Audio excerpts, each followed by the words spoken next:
Previous class में hyperbola हमने start किया था, स्टैंडर्ड इक्वेशन कुछ टर्मिनोलॉजी सीखी थी। यहाँ पे फोका यहाँ पे दिख ही रहा है आपको। ट्रांसवर्स एक्सिस, एक्स एक्सिस को ट्रांसवर्स एक्सिस बोलते हैं, एलिप्स में मेजर एक्सिस बोलते हैं, तो इसमें ट्रांसवर्स एक्सिस और वाई एक्सिस कॉन्जुगेट एक्सिस हो जाएगी। ठीक है, लेंथ ऑफ ट्रांसवर्स एक्सिस जैसे उसमें था length of major axis minor axis. अब यहाँ पे कुछ और बातें भी सीखना है यहाँ पे, जैसे कि length of latus rectum. Latus rectum की बात करनी ही पड़ेगी यहाँ पे, जैसे कि ये एक लेटस रेक्टम इधर आ जाएगा और एक लेटस रेक्टम इधर आ जाएगा। लेटस रेक्टम हम जानते हैं क्या होता है।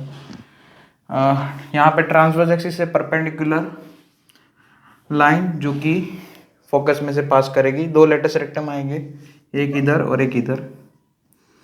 ठीक है, थोड़ा अच्छे से बनाए तो ऐसे कुछ।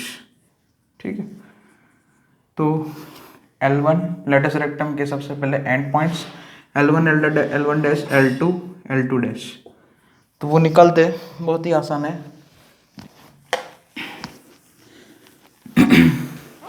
अब मेरा ऐसा है कि यहाँ पे L1 और L1 डैश के कोऑर्डिनेट्स मैं डायरेक्ट लिख रहा हूँ AE प्लस और माइनस बी स्क्वायर बाई ए। ध्यान से अगर याद करो तो यही सेम आंसर, यही सेम जो है एंड्स ऑफ लेटस रेक्टम जो है एलिप्स में भी था। आप चेक कर सकते हो L1 का x कोऑर्डिनेट तो a ही होगा जो S1 का होगा, उसी तरह से S1 L1 डैश का भी x कोऑर्डिनेट तो a ही होगा और y coordinate minus B square by A. So कुछ नहीं, आप ये जो एलिप्स हाइपरबोला का जो स्टैंडर्ड इक्वेशन है उसमें x की जगह a ही पुट करके देखना, y की दो वैल्यू मिलेगी प्लस और minus B square by A square, B square by A. ठीक है, और उसी तरह से L2 डैश के दूसरे लेटस रेक्टम के and points minus a plus और माइनस बी स्क्वायर बाई ए।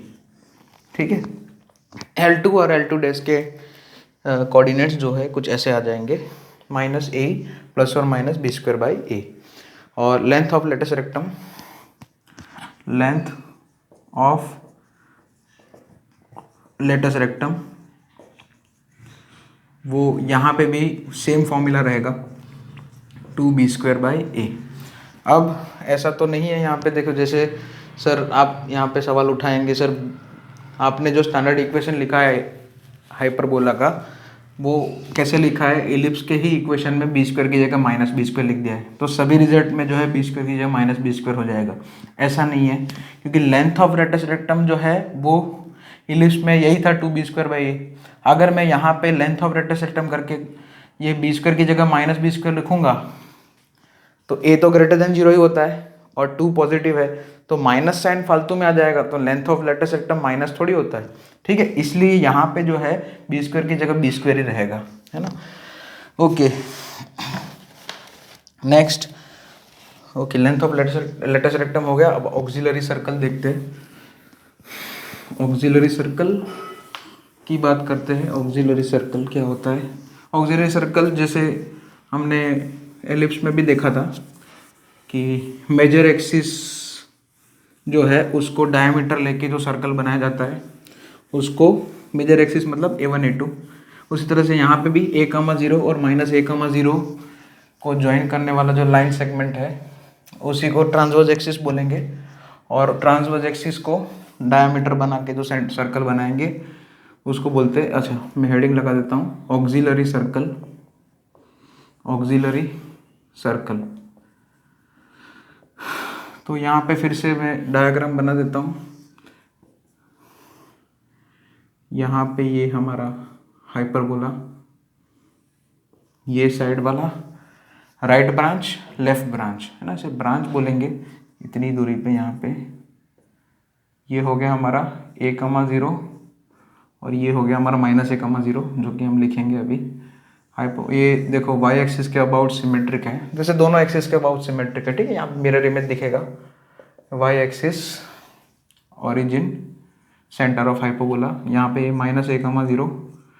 तो वर्टाइसिस यानी कि ट्रांसवर्स एक्सिस, यहाँ पे ट्रांसवर्स एक्सिस इनको बोलेंगे A1 A2 को। तो A1 A2 को डायमीटर, A1 A2 को डायमीटर लेके जो सर्कल बनाया गया है A1 A2 डायमीटर मतलब सेंटर तो ये ओरिजिन ही रहेगा 0,0 ऑक्सिलरी सर्कल का भी, तो वो सर्कल हम ड्रॉ कर देते हैं। A1 A2 को डायमीटर मान के रेडियस कितना होगा स्मॉल है जितना, तो वो सर्कल जो है कुछ ऐसे बन जाएगा।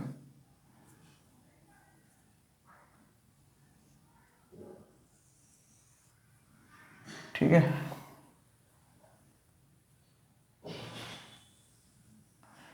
ओके, एलिप्स जैसा ना दिखे सर्कल, ठीक है, सर्कल है, ऑक्सिलरी सर्कल है।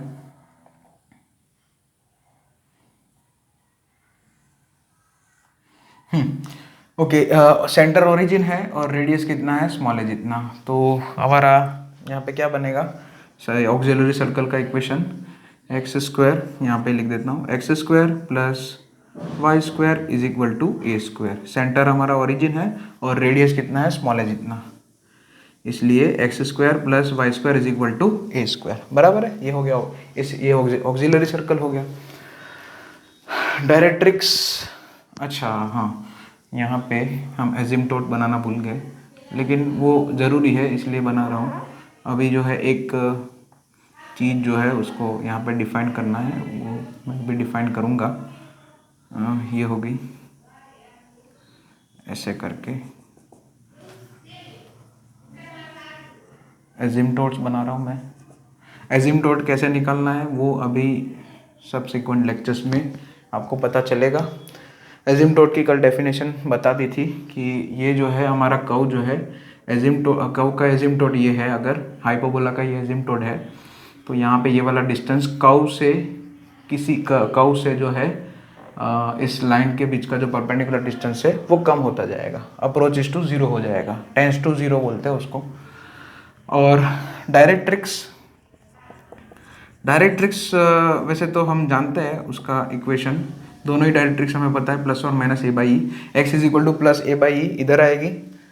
अच्छा, यहाँ पे S1 ए ई कमा 0, अच्छा हमारा E ग्रेटर देन 1 है तो A बाई ई ए से कम होगा और ए ई जो है ए से ज़्यादा होगा, बराबर है। तो हमारी डायरेक्ट्रिक्स जो है इस तरफ आएगी और यहाँ पे इस तरफ आएगी, समझ रहे हो, डायरेक्ट्रिक्स जो है इस तरफ। अब एलिप्स में क्या था, पहले फोकस फिर वर्टेक्स फिर डायरेक्ट्रिक्स, ऐसे है। यहाँ पे उल्टा हो जाएगा क्योंकि ई ग्रेटर देन, इसेंट्रिसिटी का वैल्यू ग्रेटर देन 1 है, तो हमारी डायरेक्ट्रिक्स जो है वो कुछ ऐसे आएगी। ठीक है, अब यहाँ पे जो है ये मैं वर्टेक्स जो है क्या बोलते हैं एजिम्टोट इसलिए ड्रॉ किया है, यहाँ पे एक रिजल्ट होता है कि हमारी जो डायरेक्ट्रिक्स होती है, दोनों डायरेक्ट्रिक्स, ये होगी फर्स्ट डायरेक्ट्रिक्स ए बाई ई, वो एजिम्टोट को ऑक्सिलरी सर्कल पे कट करती है।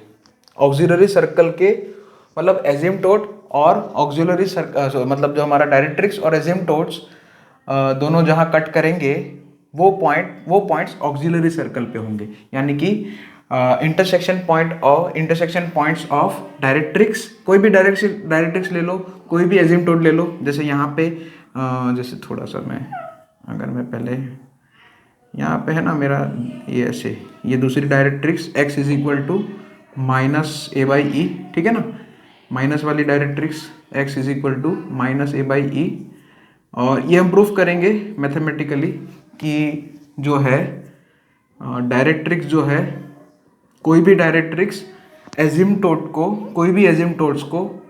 को जहाँ पे इंटरसेक्ट करती है वो पॉइंट ऑक्सिलरी सर्कल पे होगा, या ऐसा बोल सकते हैं एजिम्टोट मतलब directrix intersect asymptote at auxiliary circle. ठीक है, तो ये एक खाली ऐसे ही मैं बता दिया, अभी तो इसको प्रूफ नहीं कर रहे, प्रूफ अभी करेंगे जब एजिम्टोट का मैं इक्वेशन लिखूंगा सबसिक्वेंट लेक्चर्स में, तब जो है ये चीज़ अपने आप प्रूफ हो जाएगी। तो दिस इज द क्या हो गया डायरेक्ट्रिक्स भी दिखा दिया ऑक्सिलरी सर्कल के साथ ही। यहाँ पे लिख देता हूँ एनी डायरेक्ट्रिक्स, ये खाली इसमें ही होगा, हाइपरबोला में ही होगा। Any directrix intersect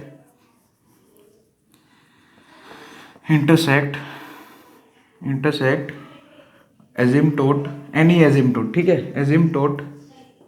एजिमटोट eight auxiliary circle, AUX मतलब ऑक्सिलरी सर्कल। ओके, ये एक स्टेटमेंट लिख देना। इसको जो है अभी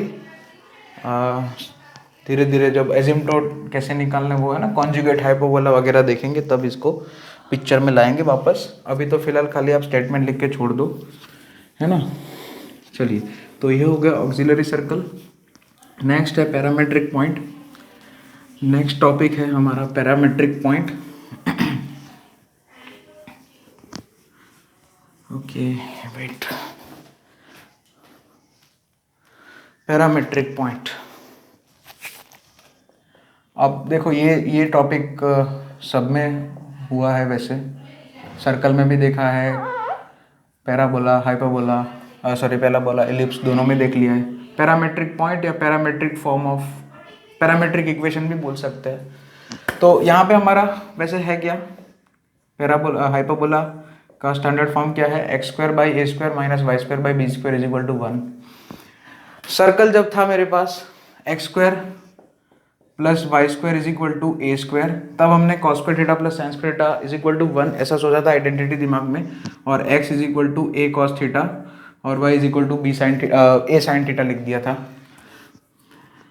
फिर इलिप्स आया x² by a² plus y² by b² is equal to 1, x² और y² और बीच में प्लस साइन f। इस इलिप्स वाले केस में भी हमने cos² theta plus sin² theta 1 बनाना ऐसा सोचा। तो यहाँ पे हमने क्या लिखा था, x is equal to a cos theta, y is equal to b sin theta. अब यहाँ पे सर्कल और इलिप्स में क्या था, स्क्वायर में एडिशन का फॉर्म, तो वो ट्रिग्नोमेट्रिक आइडेंटिटी स्क्वायर में एडिशन की एक ही है, cos² theta plus sin² theta is equal to 1। यहाँ पे क्या है, स्क्वायर में डिफरेंस का फॉर्म, तो उसके लिए ट्रिग्नोमेट्री में स्क्वायर में डिफरेंस वाली एक आइडेंटिटी और इज इक्वल टू 1 होना चाहिए। तो वो एक आइडेंटिटी आपको मालूम होनी चाहिए, sec² theta minus tan² theta is equal to 1।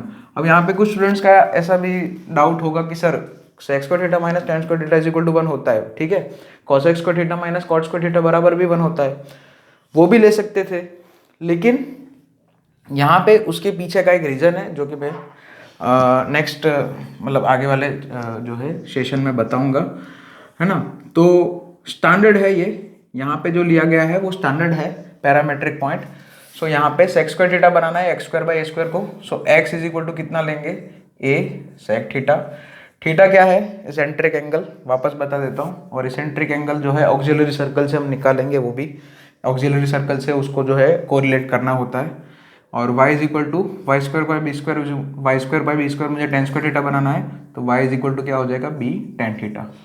तो parametric point P of a sec theta comma b tan theta, तो ये हो गया हमारा parametric point for standard hyperbola x² by a² minus y² by b² is equal to 1। ठीक है, cos x² theta minus cot² theta वो नहीं लेंगे, ठीक है, उसको कंफ्यूजन मत करना। यहाँ पे यही स्टैंडर्ड फॉर्म है, इसी को स्टैंडर्डाइज किया हुआ है पहले से ही, a sec theta b tan theta, तो यही हम लेंगे, sec और tan ही लेंगे, ठीक है। ओके, अब जो है पैरामेट्रिक फॉर्म, पैरामेट्रिक पॉइंट जो है और एसेंट्रिक एंगल, उसको मुझे कोरिलेट करना है। तो यहाँ पे जैसे इलिप्स में क्या था, मैं सबसे पहले समझा देता हूँ मैं आपको। इलिप्स में तो क्या था, इलिप्स में कोई भी पैरामेट्रिक पॉइंट है, मान लिया इलिप्स के ऊपर कोई भी पैरामेट्रिक पॉइंट है, तो उसका इसेंट्रिक एंगल जो है, उसका इसेंट्रिक एंगल वो क्या कैसे डिफाइन किया जाता था वो आपको पता ही है। उसकी प्रोसेस तो बहुत सिंपल है, जैसे मान लिया P यहाँ पे a cos theta b sin theta है मान लिया, तो यहाँ पे परपेंडिकुलर बना दिया, और वो परपेंडिकुलर ऑक्सिलरी सर्कल को जिस पॉइंट पे कट कर रहा है a cos theta a sin theta पे, है ना, वो पॉइंट बनेगा a cos theta a sin theta. Perpendicular बनाए तो P और Q का x coordinate a cos theta हो जाएगा, और P और Q को आपको पता है यहाँ पे ऑक्सिलरी सर्कल, ठीक है, और P और Q को पता है आपको कॉरस्पॉन्डिंग पॉइंट्स बोलते हैं। तो यहाँ पे ये जो P का कॉरस्पॉन्डिंग पॉइंट है Q, उसका ऑक्सिलरी सर्कल में जो रेडियस वेक्टर होता है वो रेडियस वेक्टर एक्स एक्सिस के साथ जो एंगल बनाता है उसको एसेंट्रिक एंगल बोलते हैं उसमें। तो वहाँ पे इलिप्स में क्या था कि कॉरस्पॉन्डिंग पॉइंट्स और एसेंट्रिक एंगल जो है वो ढूंढना वहाँ पे आसान था, सीधा परपेंडिकुलर ही बना दिया। यहाँ पे इतना आसान नहीं है, यहाँ पे थोड़ा जो है काम करना पड़ेगा। देखो तो पैरामेट्रिक पॉइंट क्या हो गया, A sec theta, B tan theta. तो यहाँ पे हम डायग्राम बनाएंगे इलिप्स वाला, अभी आपको पता ही है कि व्हाट इज द मीनिंग, वहाँ पे कॉरस्पॉन्डिंग पॉइंट्स क्या होता है, यहाँ पे कॉरस्पॉन्डिंग पॉइंट्स और इसेंट्रिक एंगल क्या होता है, यहाँ पे थोड़ा सा अलग है। तो सबसे पहले हमारा हाइपरबोला ड्रॉ कर देते हैं। पहले ऑक्सिलरी सर्कल ड्रॉ करना है तो वो भी कर सकते हैं।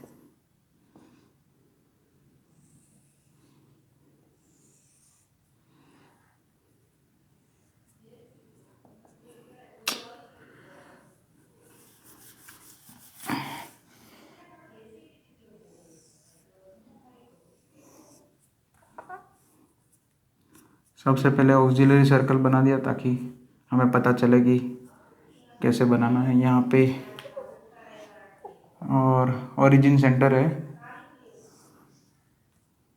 ओके यस, ये वाई एक्सिस, ये एक्स एक्सिस। यहाँ पे हमारा हाइपरबोला बनेगा ऐसे करके, एक ऐसे इधर ब्रांच और नीचे वाली ब्रांच ऐसी, एक्स एक्सिस इधर नेगेटिव साइड भी एक ब्रांच ऐसे और ऐसे। ठीक है, सिमेट्रिक है, लेकिन हमारा कभी बनता नहीं है वैसे, क्योंकि हम जो है टू द स्केल नहीं बनाते, इंस्ट्रूमेंट यूज़ नहीं करते। ठीक है, तो यहाँ पे ये ओरिजिन हो गया, ये हमारा auxiliary circle x square plus y square is equal to a square बन गया। और ये हमारा एलिप्स ये हमारा हाइपरबोला हो गया, ये वाला, ये ब्रांच और ये branch, x square by A square minus y square by b square is equal to 1। अब यहाँ पे थीटा एंगल पे, theta is eccentric angle, auxiliary circle से उसको डिफाइन करते हैं। और एक पॉइंट लिया, मान लिया कुछ भी ले लो, Q, ए कॉस थीटा ए साइन थीटा, वहाँ पे भी वही लिया था, ए कॉस थीटा ए साइन थीटा।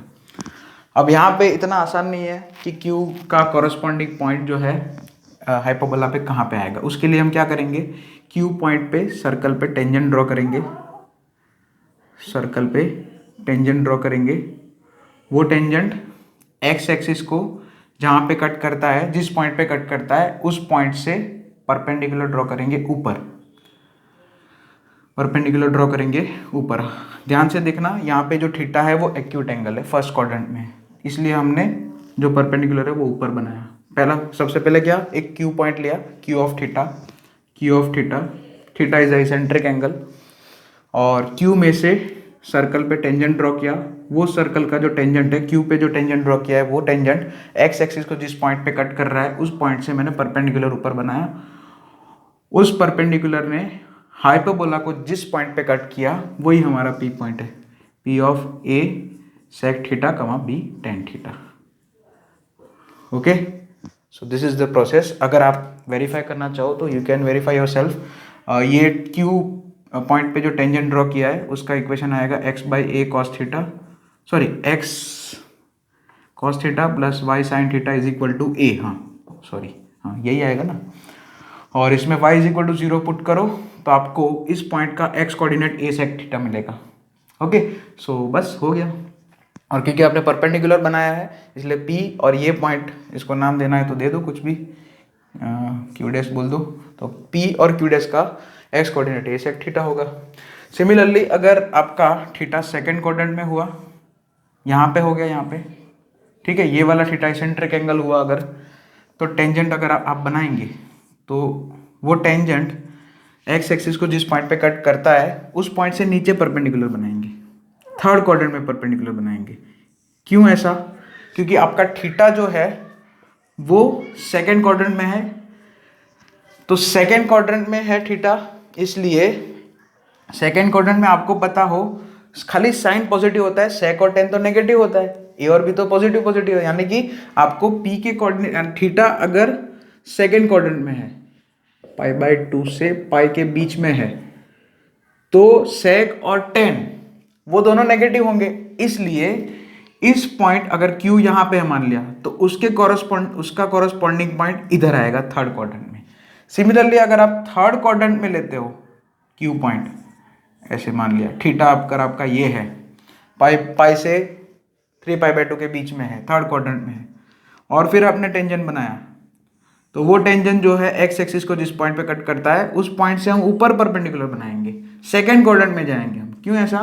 क्योंकि अगर आप Q पॉइंट यहाँ पे ले रहे हो, यानी कि थीटा आइसेंट्रिक एंगल जो है आपका पाई से 3π/2 के बीच में, यानी कि थर्ड क्वाड्रेंट में है अगर, तो थर्ड क्वाड्रेंट में tan पॉजिटिव हो जाता है, sec फिर भी नेगेटिव होता है। तो थर्ड क्वाड्रेंट में tan पॉजिटिव है, यानी कि y कोऑर्डिनेट पॉजिटिव है, तो y coordinate positive, x coordinate negative, तो सेकंड क्वाड्रेंट में जाएगा। ठीक है, तो Q पॉइंट अगर थर्ड क्वाड्रेंट में ले रहे हो, यानी कि थीटा अगर थर्ड क्वाड्रेंट में है, तो उसका कॉरस्पॉन्डिंग पॉइंट हाइपरबोला पे सेकंड क्वाड्रेंट में इधर आ जाएगा। फर्स्ट क्वाड्रेंट का फर्स्ट में ही रहता है, और फोर्थ क्वाड्रेंट में ले रहे हो अगर, तो वो तो फोर्थ में ही रहता है। ठीक है, उससे कोई डिफरेंस नहीं है। यस, फोर्थ क्वाड्रेंट पे ले रहे हो क्यों, तो फिर तो उसका कॉरस्पॉन्डिंग पॉइंट हाइपरबोला पे फोर्थ क्वाड्रेंट में ही आएगा। सो यहाँ पे this is the corresponding points, ये बन गया। बस यहाँ पे ये हो गया, इसको नोट डाउन कर लेना। This is the theory of parametric point. Okay.